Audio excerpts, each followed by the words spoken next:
बांगलादेशमध्ये आज 15 सदस्यीय अंतरिम सरकारचा शपथविधी होणार आहे। नोबेल विजेते मोहम्मद युनूस पंतप्रधान पदाची शपथ घेणार आहेत। बांगलादेशमधील अराजकतेमुळे शेख हसीना यांनी पलायन केलं आणि पंतप्रधान शेख हसीना यांच्या पलायनानंतर आता नव्या सरकारची स्थापना होतीये।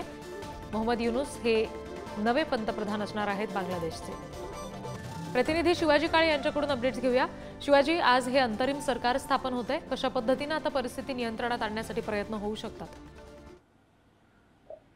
ज्या पद्धतीने सेना प्रमुख वकार उझ्झमान यांनी सांगितलेलं आहे की 15 सदस्यीय नवीन अंतरिम सरकार स्थापन करण्यात येणार आहे आणि बांगलादेशचे राष्ट्रपती मोहम्मद शहाबुद्दीन यांच्याकडनं साधारण 7:15 ते 8च्या दरम्यान आज सकाळी यांचा शपथविधी अपेक्षित आहे। त्यांचा शपथविधी होईल। या सगळ्यामध्ये महत्वाची भूमिका बांगलादेशच्या माजी पंतप्रधान आणि बांगलादेशच्या नॅशनल पार्टीच्या प्रमुख बेगम खालिदा जिया यांची प्रमुख भूमिका आपल्याला असण्याची पाहायला मिळणार आहे।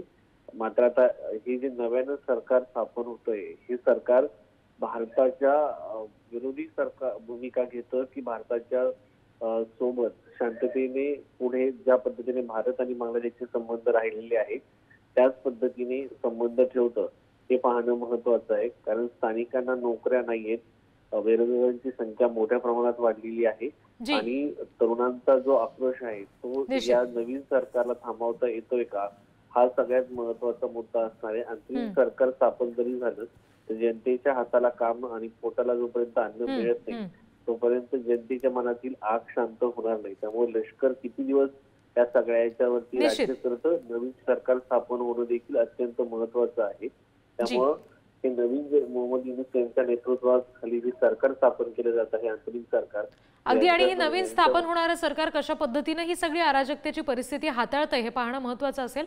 शिवाजी, धन्यवाद दिलेल्या माहितीसाठी।